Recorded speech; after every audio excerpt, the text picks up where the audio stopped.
मैं कवर करूंगा, लेकिन इसका मून कैसा है और उससे इस इंसान के बारे में क्या बता। तो भैया मून सेकंड में एग्जॉल्टेड है टॉरस में। तो आई गेस मतलब इमोशनली बहुत स्टेबल होगा। Exactly, emotionally stable. और सो अभी now let's move to this houses. तो ये जो ब्लॉक्स दिख रहे हैं ना, इन्हें बोला जाता है हाउसेस। यस, ओके, सभी लोग एकदम अटेंशन एकदम इधर लेके ध्यान से देखो। तो ये जो 12 बॉक्सेस दिख रहे हैं उनको 12 houses, okay, and don't confuse it with the राशि। तो जो ये है ना, जहाँ पे मून बैठा है, I'll annotate it. So this is always the first house, irrespective of whatever Rashi is placed. इसे ईस्ट डायरेक्शन बोलते हैं। अभी डायरेक्शन पे भी आएंगे जब आप खुद से थोड़ा सा विजुलाइज करने लगेंगे। So this is always the first house, okay. और ये होता है सेकंड हाउस। तो ऐसे एंटी क्लॉकवाइज डायरेक्शन में काउंटिंग होती है, थर्ड, फोर्थ, फिफ्थ, सिक्स्थ। तो let me go back to the house वाली स्लाइड। यस,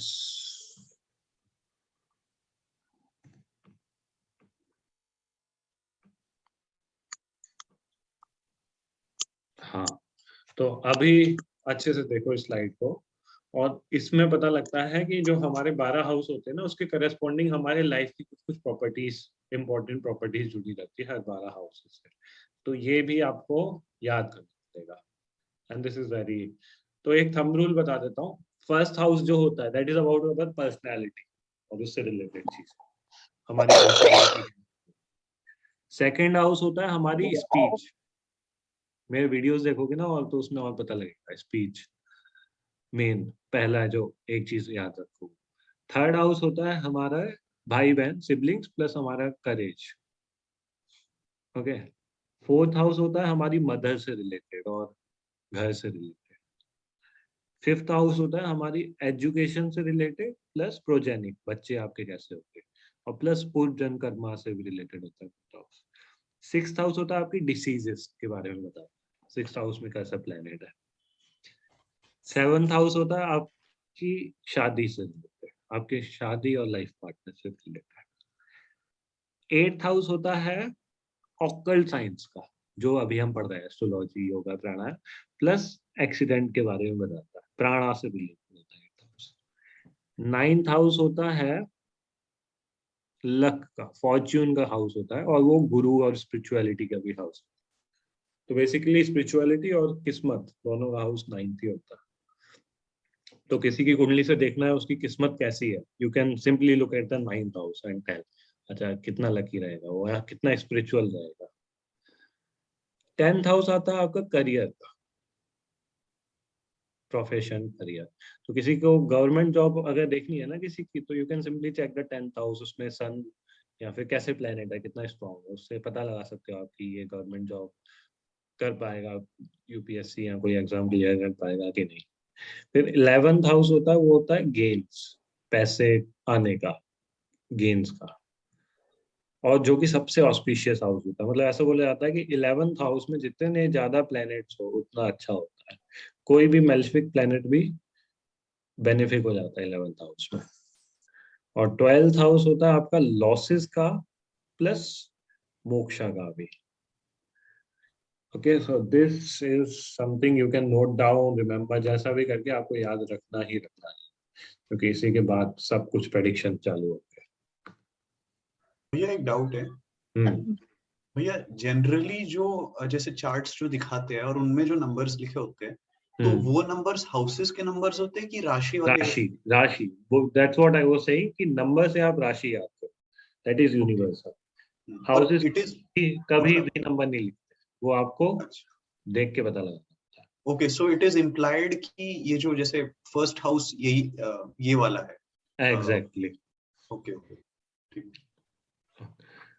भैया एक क्वेश्चन है, ये जो एक एक हाउस में जो एक एक मतलब एक नहीं एक से ज्यादा जो एट्रीब्यूट्स दिया गया है ना, जैसे कि 11th हाउस में गेन्स है, इनकम, फ्रेंड्स, तो ऐसा है क्या कि किसी के ऐसा तो नहीं होता, मतलब किसी के इनकम अगर अच्छे है तो फ्रेंड्स भी अच्छे ही होंगे, ऐसा तो नहीं होते? ऐसा होता है, क्यों नहीं होता। मतलब इनकम अच्छा है तो फ्रेंड्स भी अच्छा ही होगा। आप अमीर हो जाओगे तो आपके फ्रेंड्स ऑटोमेटिकली खूब सारे हो जाएंगे। और ये एक्चुअली ये नहीं दिखा रहा है कि अच्छा है बुरा है, और फ्रेंड्स के बारे में जस्ट बता रहा है, उसके लिए और डीप में है।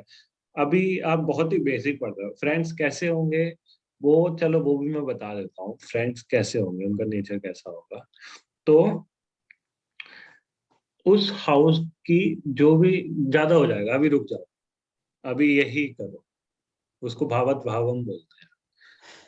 तो बेसिकली कोई भी हाउस की कैरेक्टरिस्टिक देखनी है कि उसकी कोई पर्टिकुलर कैरेक्टरिस्टिक कैसी होगी, तो उसके लिए उस हाउस से उतने हाउसेस काउंट करो। जैसे आपको देखना है कि फ्रेंड की पर्सनैलिटी कैसी होगी, तो 11th हाउस से वन हाउस काउंट करो, 12th हाउस। सो 12th हाउस में जो प्लेनेट बैठा होगा वो बताएगा फ्रेंड की पर्सनैलिटी कैसी होगी, क्योंकि फर्स्ट हाउस होता है पर्सनैलिटी का एक।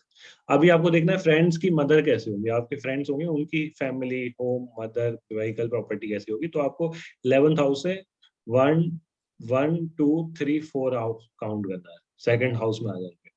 सेकंड हाउस उसका कैसा होगा वो बताएगा आपके फ्रेंड्स की हैप्पीनेस, नेचर, उसका घर परिवार, मदर कैसे होगी। तो ऐसे करके आपको अगर पता लगाना आपके फ्रेंड्स का स्पिरिचुअल नेचर होगा कि नहीं, स्पिरिचुअलिटी वाइज कैसा हो, कैसे रहेंगे आपके फ्रेंड्स, तो आपको 11th हाउस से 9th हाउस काउंट करना पड़ेगा। और 11th हाउस से 9th हाउस का के जो हाउस आएगा उसमें जो प्लेनेट बैठा है उससे वो पता लगेगा। लेकिन वो अभी कवर करेंगे धीरे धीरे आगे के प्रोग्राम से, अभी आप ये समझो और याद कर लो, ठीक है। एक क्वेश्चन है यहाँ पे, 10th हाउस में लिखा है फादर एज ऑथोरिटी, 9th हाँ हाउस में फादर एज गाइड, ये बात समझ में नहीं आई। हाँ, तो 10th हाउस होता है कर्मा। तो इसमें जो प्लैनेट होते हैं वो बताते हैं कि आपके फादर आपको करियर में कैसा गाइड करेंगे as a authoritative person. Okay. और 9th हाउस होता है आपका स्पिरिचुअलिटी का। तो उसमें जो प्लैनेट्स बैठे होते हैं उसमें बताते हैं कि आपका फादर का नेचर आपकी ओवरऑल लाइफ, स्पिरिचुअलिटी, धर्मा, इन सब के बारे में कैसा होगा। ओके। कुछ लोगों के जो फादर होते हैं वो काफी अच्छा, उनका करियर मतलब काफी डिसिप्लिन अच्छे होते हैं, लेकिन वो स्पिरिचुअल नहीं होते, तो उनका 10th हाउस अच्छा होगा, 9th अच्छा नहीं होगा। और कुछ के फादर होते हैं बहुत ही स्पिरिचुअल होते हैं, लेकिन उन्हें करियर वगैरह का इतना नहीं पता रहता, प्रोफेशन का, उनका 9th अच्छा होगा, 10th गड़बड़ होगा। तो या इसका ये मतलब है।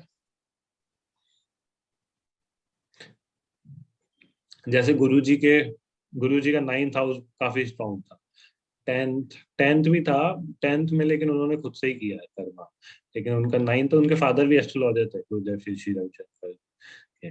तो उन्होंने उनको स्पिरिचुअलिटी में बचपन से ही गाइड किया। अब उन्होंने आर्ट ऑफ लिविंग वगैरह खोलना था, वो सब उन्होंने खुद ही डिसीजन लिया 10th हाउस से। तो या this is one of the example. बाकी मैं बताऊं तो मेरा 10th ज्यादा स्ट्रॉन्ग है 9th से। तो मेरे फादर ने मेरे को बोला कि हाँ आईआईटी करो, ऐसे करके पढ़ाई करो 11th 12th में, तो मैंने पढ़ाई करी as a authority. He was very good, but 9th में जुपिटर वॉज सिटिंग, तो 9th की गाइडेंस गुरु से ज्यादा मिली।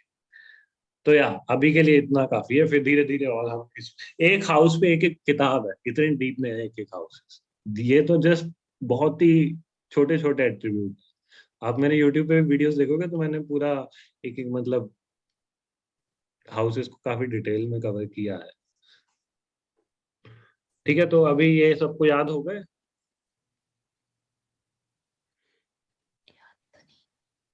याद रखने पड़ेंगे, this is important.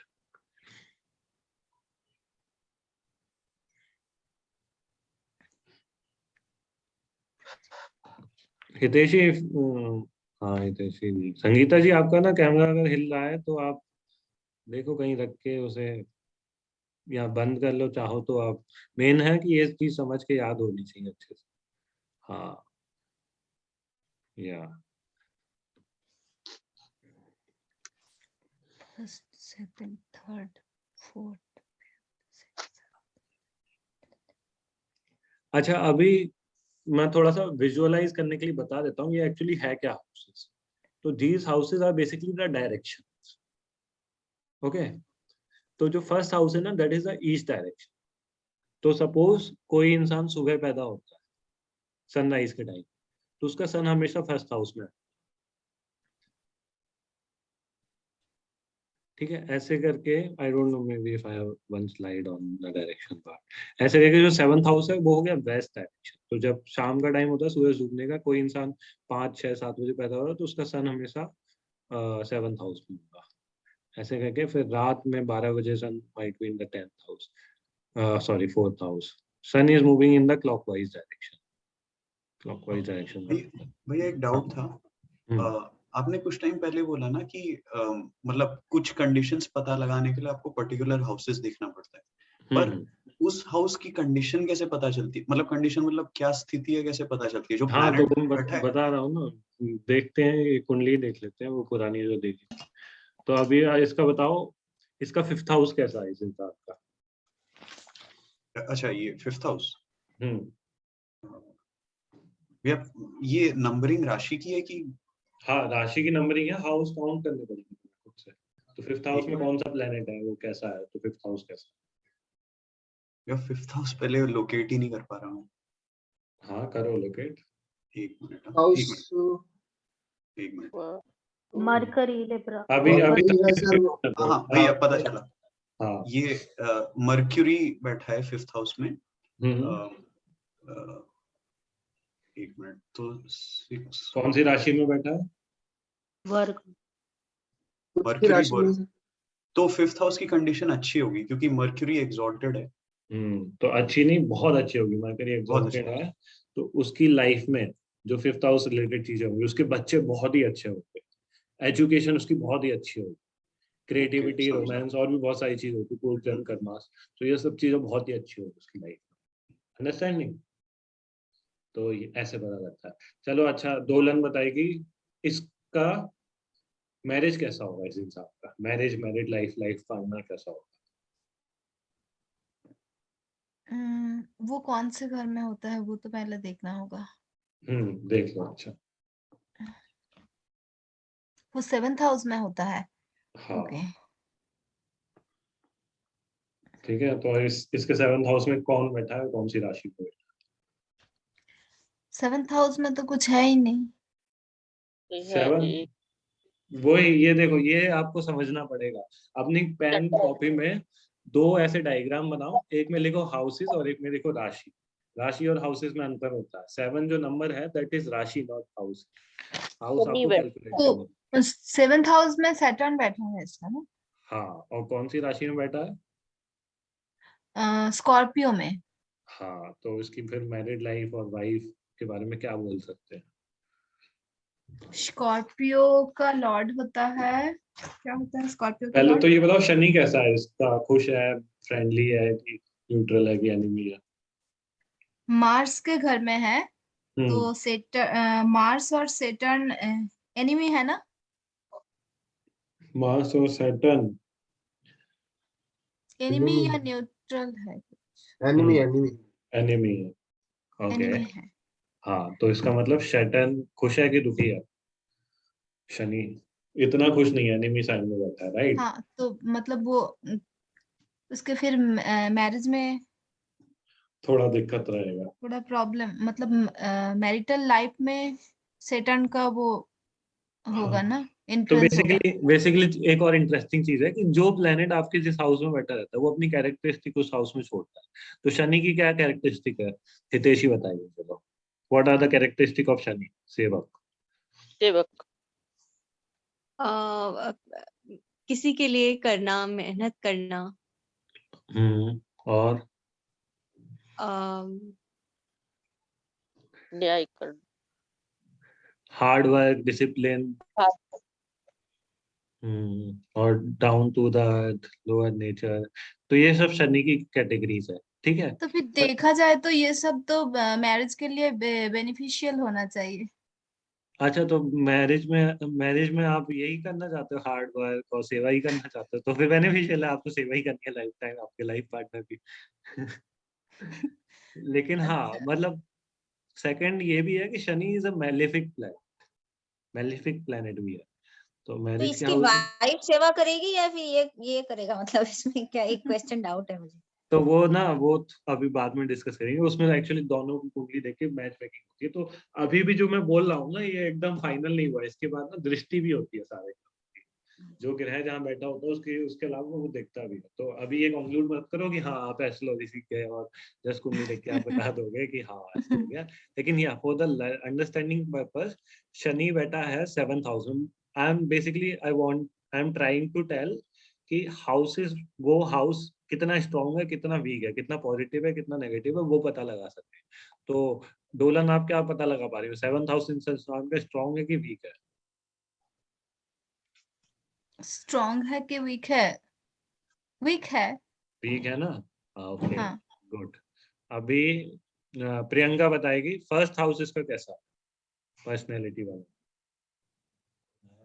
First house में मून है,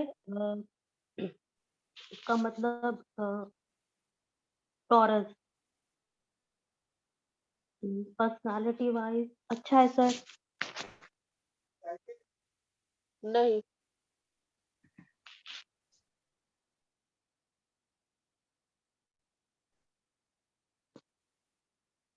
सर मतलब मून है टॉरस के साथ तो अच्छा ही होगा ना।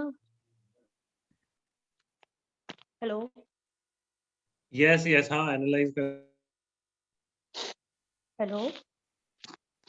हाँ हाँ हाँ प्रियंका फिर से बोलो। मून एंड टॉरस में क्या है? एग्जॉल्टेड। तो इसकी पर्सनैलिटी कैसी होगी इस इंसान की? तो सर अच्छी होगी, मतलब खुश रहता होगा इंसान। और बहुत ही शानदार, बहुत ही सुंदर होगा ये इंसान, बहुत ही शानदार पर्सनैलिटी होगी। ओके। ठीक है, लेकिन देखो इसकी पर्सनैलिटी बहुत अच्छी है, लेकिन 7th हाउस है मैरिड लाइफ का पार्टनर का, तो लेकिन इसकी मैरिड लाइफ और पार्टनर इतना अच्छा नहीं मिलेगा।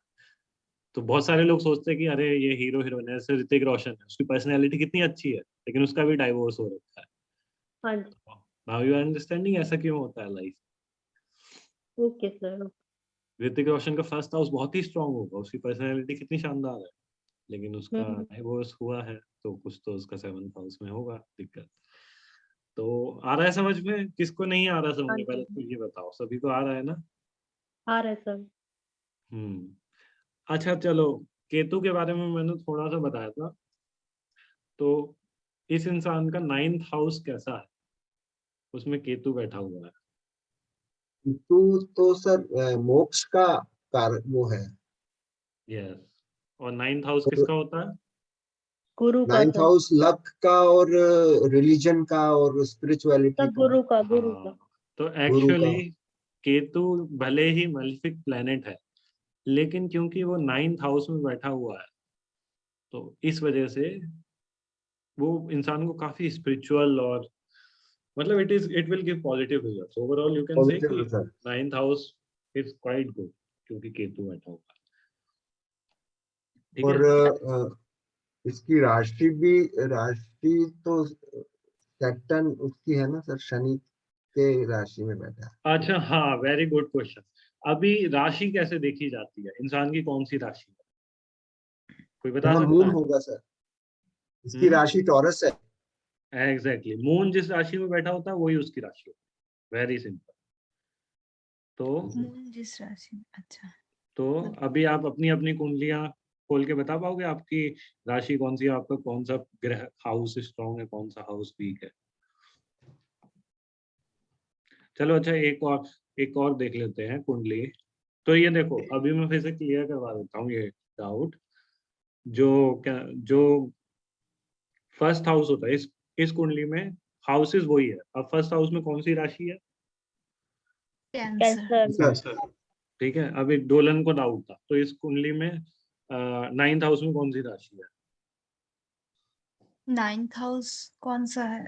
9th हाउस में है, पाइसेस है। हाँ हाँ। पूजा जी, उसकी 5th हाउस में कौन सी राशि है?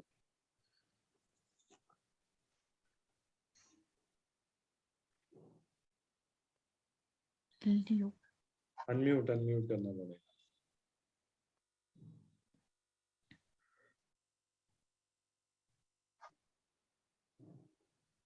हाँ पूजा जी, अनम्यूट करके बताइए। वृश्चिक राशि है 5वें घर में। वृश्चिक, ओके। तो अभी समझ में आ रहा है ना? सबसे इम्पोर्टेंट ये हाउस और राशि के बीच कंफ्यूज नहीं हो रहा है। तो अभी सबको क्लियर हो गया ना कि जो नंबर होते हैं वो होती है राशि, और जो बॉक्सेस होते हैं जो परमानेंट है वो होते हैं हाउसेस। तो फर्स्ट हाउस हमेशा ईस्ट डायरेक्शन में ऊपर की तरफ ही रहेगा, उसमें राशि कोई भी आ सकती। ओके। भैया एक डाउट था भैया, ये मतलब बहुत फंडामेंटल डाउट है। जैसे हाँ। जितने प्लैनेट्स हैं इंक्लूडिंग सन और मून, वो सेलेस्टियल बॉडीज है, तो वो हमारे बॉडी को अफेक्ट कर सकते हैं। लेकिन जो राहु केतु है, जैसे आपने बताया, वो तो मतलब नोड्स या मतलब they're just points in space, तो वो कैसे हमारे लक और या फिर बॉडी हेल्थ को अफेक्ट करते हैं? ग्रेविटेशनल लॉ से, दिस इज ऑल फिजिक्स। तो न्यूटन्स का वो लॉ पढ़ा है ना, G F equal to G m1 m2 upon r1 r2 square. तो वो भले ही नोड्स है, लेकिन उसका ग्रेविटेशनल पुल इतना स्ट्रांग है, उनकी एनर्जी इतनी स्ट्रांग है कि वो इफेक्ट करते हैं हमें। ओके, सो अगर कोई बंदा अर्थ में नहीं होता, मतलब जस्ट हाइपोथेटिकली कोई बंदा मार्स में पैदा होता, तो उनके लिए राहु केतु इररिलेवेंट हो जाता ना? नहीं, क्यों? जो ग्रेविटेशनल पुल है वो तो सारे प्लैनेट्स के लिए ही है ना। ओके, सो अच्छा, ओके, ऐसा थोड़ी है बस r1 r2 चेंज होगा, m1 m2 चेंज होगा, M1 उसका M2 मास चेंज हो जाएगा प्लैनेट का, और रेडियस डिस्टेंस चेंज हो जाएगा, लेकिन ग्रेविटेशनल पुल तो रहेगा ही ना। एब्सोल्युटली। तो ग्रेविटेशनल पुल और भी बहुत सारी कैरेक्टरिस्टिक्स और एनर्जीज होती है। तो this is one of the most prominent physics वाला प्रिंसिपल। लेकिन आप शास्त्र पढ़ोगे ना, तो आपके 5 एलिमेंट्स और एनर्जीज और बहुत सारी चीजें आ जाती है, उसकी वजह से भी इफेक्ट होता है। ओके। और सबसे बड़ा विजिबल इफेक्ट तो ये है कि वो चंद्रमा और सूर्य को ग्रहण लगाते हैं। तो this is a big physical change you can see from your eyes. तो सोचो कि आपकी सूर्य की रोशनी आधी से कम हो गई कुछ टाइम के लिए, तो कितना ज्यादा इम्पैक्ट पड़ेगा सब चीजों पे। माइक्रोब्स कितने हजारों करोड़ों माइक्रोब्स पैदा हो जाएंगे इतनी देर में। ठीक है। तो अभी क्या करते हैं कि आप अपनी कुंडली देखना चाहोगे कि थोड़ा सा और हम आगे बढ़े? चलो एक चीज और मैं सिखा देता हूँ, फिर उसके बाद हम करते हैं।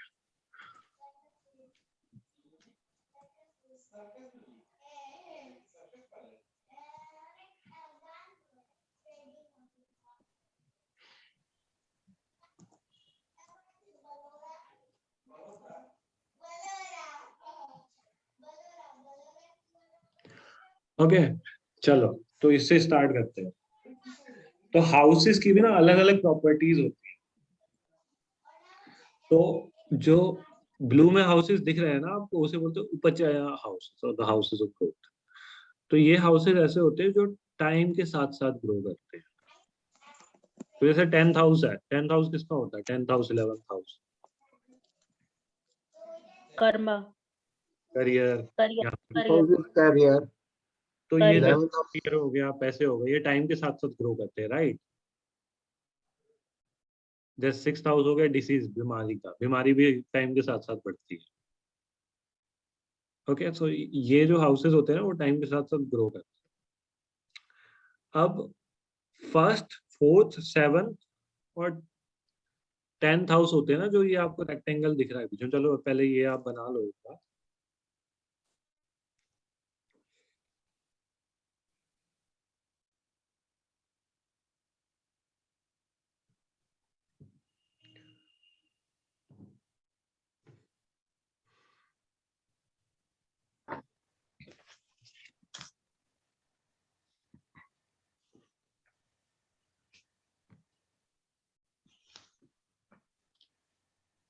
ओके, तो ये जो 1st, 4th, 10th, 7th और 10th, ये जो 4 हाउसेस दिख रहे हैं जिसको मैंने ड्राइंग करी है, ये 1st, 4th, 7th और 10th, इसको बोलते हैं केंद्र houses, quadrant.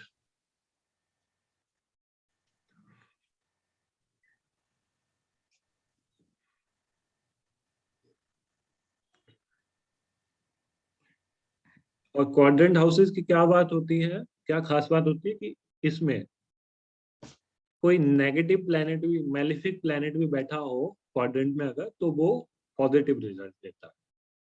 This is the beauty of quadrant. मतलब एकदम पॉजिटिव नहीं हो जाता, but relatively it gives better result.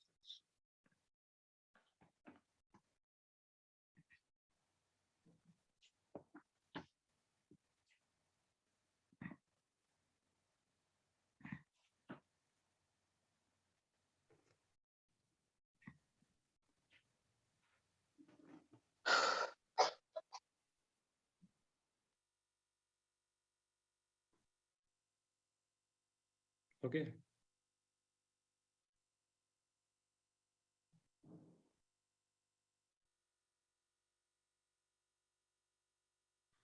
और अभी एक और ऐसा बनाओ, या पहले सुन लो फिर उसके बाद बनाना, अलग बनाना ये भी। तो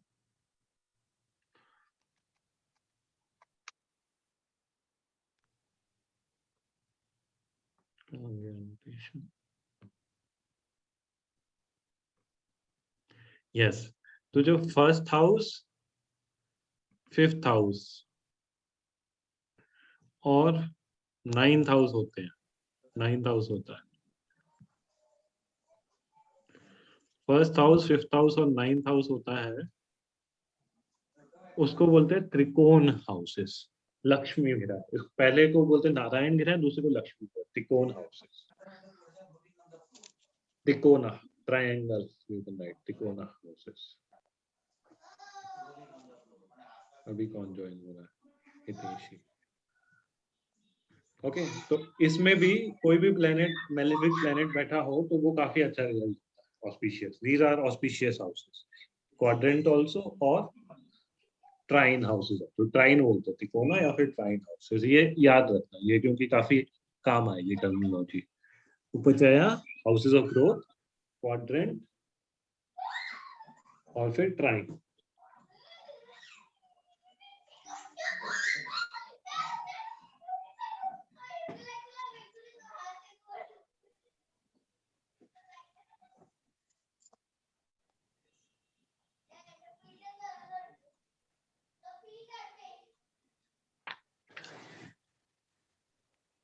ओके, इसको समझ में आ गया ना सबको?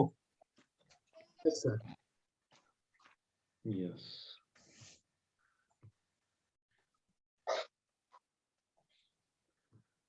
ओके, अभी जो सिक्स्थ हाउस होता है, एट्थ हाउस होता है, इसको राइट से ही बना दो।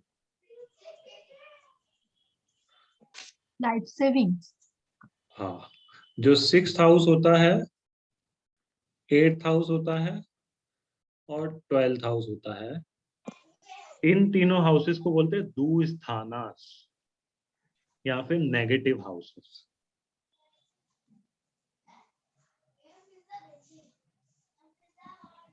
तो इन हाउसेस में पॉजिटिव प्लेनेट भी, बेनिफिक प्लेनेट भी बैठ के नेगेटिव रिजल्ट देता है।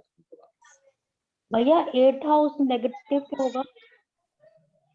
क्योंकि वो होता है नेगेटिव, दिस इज डिफाइंड, ये उसकी ओकल्ट साइंसेस के लिए होता है ना, तो वो नेगेटिव कैसे हुआ? क्या क्या? ओकल्ट साइंसेस के लिए होता है ना भैया।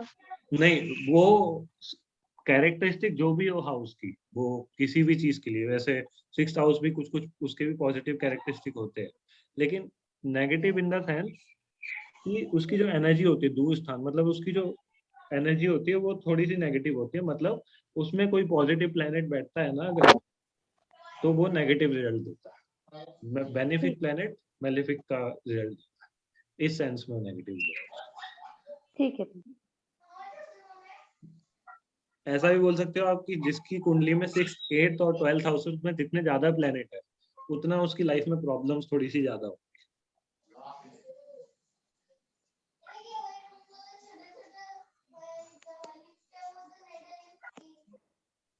12th हाउस भी क्या हाँ, लाइफ सेविंग होता है या फिर 6th और 8th ही होता है सिर्फ? 6th, 8th और 12th तीन।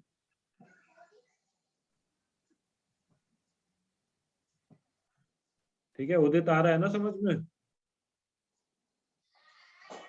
उदित, हितेशी, प्रियंका। भैया आ रहा है।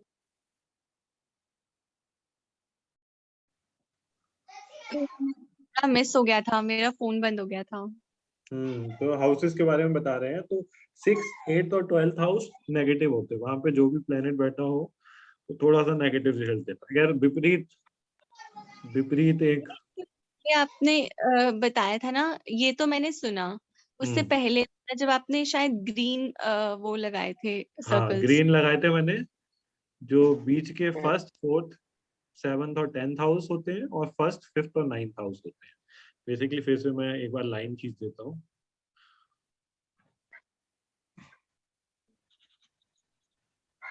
नहीं, इसमें अगर मैलेफिक है तो वो ज्यादा मैलेफिक हो जाएंगे क्या? नहीं, वो एक्चुअली बेनिफिक हो जाता है, नेगेटिव नेगेटिव पॉजिटिव हो जाता है एस्ट्रोलॉजी में, लेकिन वो डिपेंड करता है, कोई बहुत सारी कंडीशंस होती है।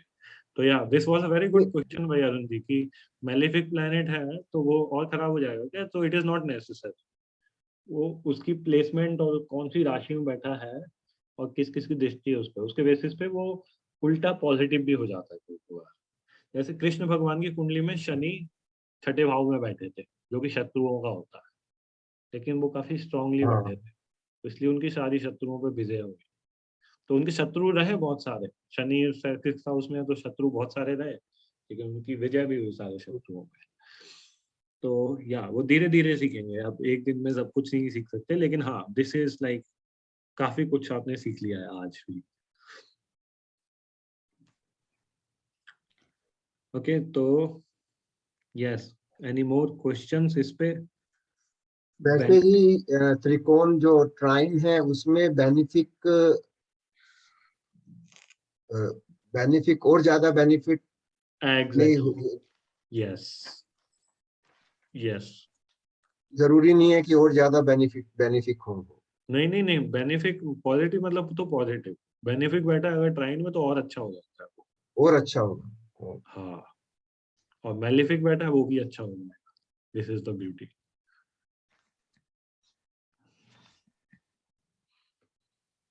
संकेत, एवरीथिंग क्लियर? कुछ डाउट? भैया क्लियर है।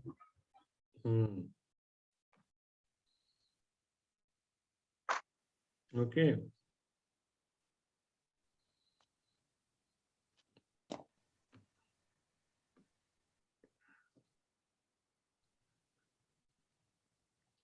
तो अभी ऐसा करते हैं, एस्पेक्ट वाला अभी मैं बताऊंगा तो हो जाओगे कंफ्यूज। तो अभी ऐसा करते हैं, किसी की कुंडली बनाते हैं और उसकी कुंडली का एनालिसिस करते हैं। तो किसको करवानी है अपनी कुंडली का एनालिसिस? ओके, जरूर सर एक। संकेत, ठीक है, संकेत की कुंडली देखते हैं आप सबके सामने। संकेत पक्का? हाँ भैया एब्सोल्युटली। हाँ ठीक है, बताओ अपना date of birth, time of birth. 1st March 1993 एक and minute, let me open the document.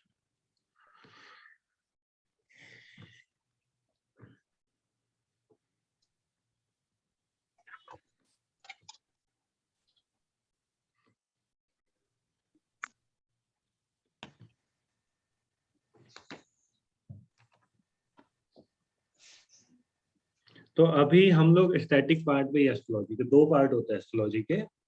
हाँ, this is also very important, this you need to understand. तो एस्ट्रोलॉजी के दो पार्ट होते हैं, एक होता है स्टैटिक पार्ट और एक होता है डायनेमिक पार्ट, ठीक है? तो जब आप पैदा हुए उस समय कौन सा प्लेनेट किस जगह पे था, वो उस समय था, that is like the screenshot, आपकी कुंडली is like the screenshot of that place, तो वो चेंज नहीं हो सकता, वो वैसा ही रहेगा। तो वो कौन सा पार्ट हुआ? स्टैटिक पार्ट, ठीक है? और जो अभी कौन सा प्लेनेट किस जगह पे है और आने वाले साल में वो कौन सा प्लेनेट कहाँ जाएगा, अभी आपकी लाइफ में कौन सा प्लेनेट कौन सी महादशा अंतर्दशा में है, तो दैट इज लाइक डायनेमिक। तो जैसे राशिफल हम लोग निकालते हैं, तो राशिफल विल बी स्टैटिक पार्ट और डायनेमिक पार्ट। डायनेमिक। हाँ, तो वो हम करेंट प्लेनेट की पोजीशन देखते हैं, उसके बेसिस पे जनरल राशि वाइज प्रिडिक्शन करते हैं, फिर उसके बाद धीरे धीरे हम पर्सन टू पर्सन की कुंडली में स्टैटिक, इस इंसान की स्टैटिक पार्ट में ये चीज है तो उसका करंट डायनेमिक पे क्या इम्पैक्ट पड़ेगा, तो उससे मोर प्रिसाइज हम प्रेडिक्शन कर पाते हैं। ओके, तो अभी मैं ऐसा करता हूँ, संकेत की कुंडली खोलने के बजाय आज के दिन क्या कैसा है, ओके, उसकी कुंडली खोलता हूँ मैं अभी के समय पे। कि किसी ने बर्थ लिया हो तो। हाँ, अभी किसी ने बर्थ लिया तो वेरी नाइस।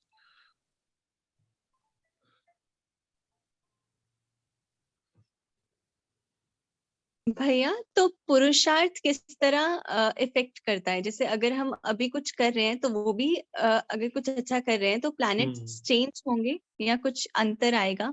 हाँ डेफिनेटली, सी जैसे इंसान की वो कुंडली देखी थी, उसका 7th हाउस में शनि था, तो वो काफी एथिकल हो जाए, सब काम अच्छा करे, स्पिरिचुअलिटी में अच्छा रहे, हार्ड वर्क करे, तो उसकी मैरिड लाइफ बहुत अच्छी चलेगी, शनि की ब्लेसिंग रहेगी उसको।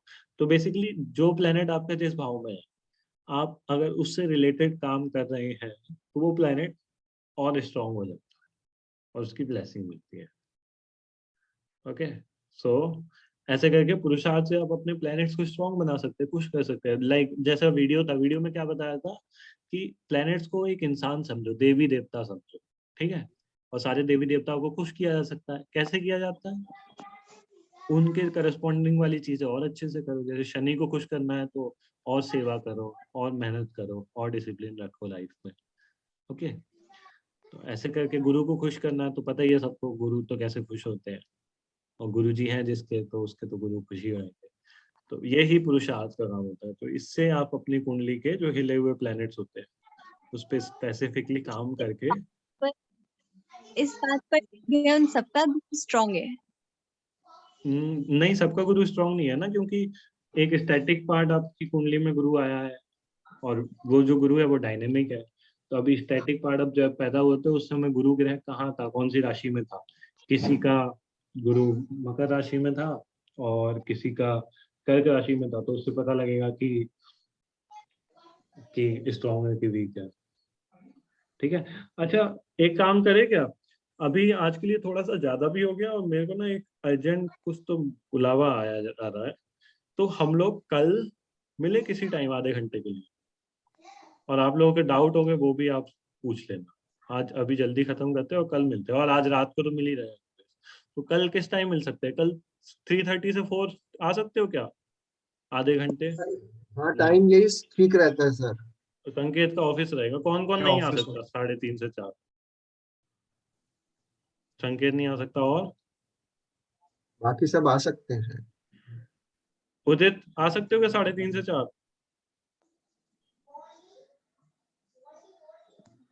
प्रियंका आप आ सकते हो? आ सकती हूँ भैया। ठीक है, तो संकेत ऐसे Yes, I will be करेंगे। there. ओके, तो संकेत I will send you the recording हो ही रही है सेशन की। I will send you that, otherwise you can ask me question anyways personally, और कुछ भी हो तो। ठीक ठीक है, तो कल 3:30